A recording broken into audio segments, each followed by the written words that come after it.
Hey there everyone, this is Michael Dougal, the Nootropic Reviewer, and I'm going to share my experience using Concerta, Ritalin, and Vyvanse, as I feel I'm one of those rare success stories that actually got off of ADHD meds, and I'm now using natural supplements as well as nootropics in order for me to better improve my productivity and have higher levels of focus. But I have to admit, I still think about my Concerta experience almost every single day, and I've yet to find a nootropic stack that can really do anything what Concerta had done, because I feel that Concerta can actually help you in every single area of your life. I remember using it as a student. It helped me to achieve better grades. I remember actually using it in a sales context as a real estate agent, and not only was I still able to empathize with other people, but my verbal fluency was incredible. I remember hearing objections from clients and being able to rapidly recall what I needed to say to that client to overcome that objection. And the way that I was actually introduced to ADHD meds was I was coming out of a slump in my life, a bit of a depression. I was on antidepressants, and then afterwards I approached my general practitioner saying, hey, it's very difficult to study. I'm reading and I'm regressing back to the beginning of the page again and again. This isn't like the old me. What can I do? And what do you know? I was diagnosed with ADHD. Maybe it was a misdiagnosis, but I actually started off using Ritalin. And Ritalin, I feel, is a good compound because you don't get the crash afterwards like you do with some of the stronger compounds. The first thing I noticed was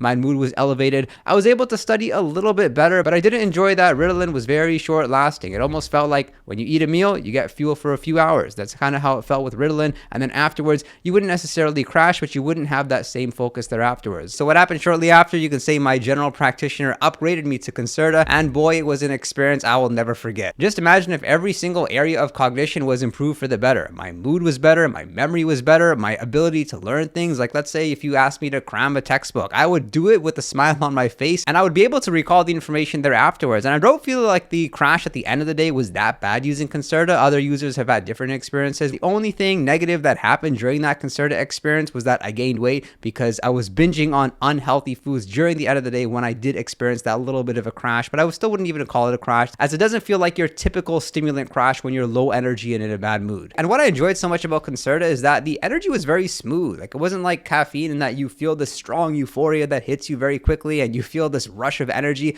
It was longer lasting. It helped you to focus. It helped you to actually time block properly, and you could still be socially functional. And my practice of using Concerta was taking it once per day, typically first thing in the morning, and then the effects would be lasting throughout the day. Some people do actually split up their dosage, but I didn't find that necessary. And I probably stuck to this routine of using Concerta for about 8 months, where I achieved a lot in my life, from not only selling real estate at a high level, but also finishing my degree at university and having built up a lot of confidence in my life to go ahead and approach the next project. So what this means is that maybe Concerta could be applicable for somebody that is going through a slump in their life. Not that I recommend it, because this is where things got really bad, and that were the horrible withdrawals. And this is the reason why I would never touch Concerta again. And probably the mistake that I had made when using Concerta was not taking periodic breaks, like maybe taking it 6 days on followed by 1 day off. Because what happens is, if you use Concerta or Vyvanse or heck Adderall, which I've never tried, for a considerable amount of time, say 3 months plus, what will happen is once you stop using the compound, you will crash. And what that crash feels like is low energy, feeling in a bad mood. You'll definitely want to isolate yourself and have feelings of hopelessness, which you don't want. And it's at that moment when you're experiencing these withdrawals that, wow, you were basically running at a 100-mile-per-hour vehicle that just came to a halt, and that state you were in before was definitely fake. It wasn't you, and it's certainly not healthy for you to be accelerating like that all the time. Although the issue that I faced was that because the experience of using Concerta was so positive and so productive, I really thought maybe there's another ADHD med which can sort of give me somewhat of a boost without a crash that's as bad as Concerta. And so what I decided to do was actually go ahead and try Vyvanse. And while a lot of people believe that Vyvanse is comparable to Concerta, I feel like they're totally different. I think that both of them are very stimulating, that's without question. But from my experience with Vyvanse, I feel like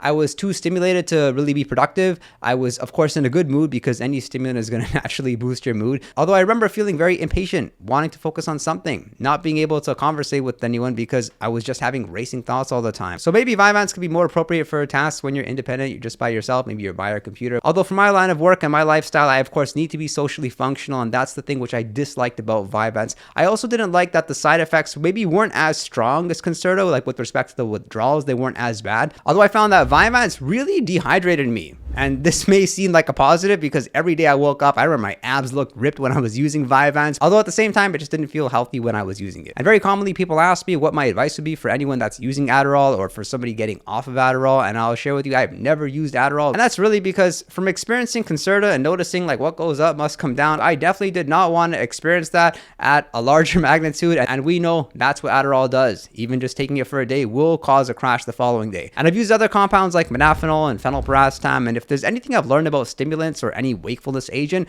they definitely do offset your judgment. You could be so euphoric and so courageous and do things that may not actually be objectively better. So I'm happy to say I no longer take any ADHD meds. I do use Wellbutrin maybe 6 months of the year, just depending on how I'm feeling. I've talked more about Wellbutrin in this video over here. And I'm currently experimenting with taking no modafinil or phenylparastam. Of course, I'll continue to keep you updated on that experience. And some of the nootropics that I'm really enjoying for increasing my productivity and helping with some of those ADHD symptoms, you can say, would be L-tyrosine. That helps quite significantly when it comes to focus, attention, motivation. It does increase dopamine. I'm taking L-tyrosine at a serving size of 750 milligrams to 1 gram once per day. I'm also using bacopaminary at a serving size of 300 to 500 milligrams twice per day. Bacopaminary is great for memory. It's great for stress. It's great for resilience. I'm also using rhodiola rosea at a serving size as well at 300 to 500 milligrams twice a day. Rhodiola rosea, I refer to it as a nap in a pill. Following the consumption of rhodiola rosea, you feel very clear-minded, very able to get an extra few hours of work done during the day. And if you're looking for even more motivation, then some of the best compounds out there are the rastams, which I still do believe in. I currently use parastam,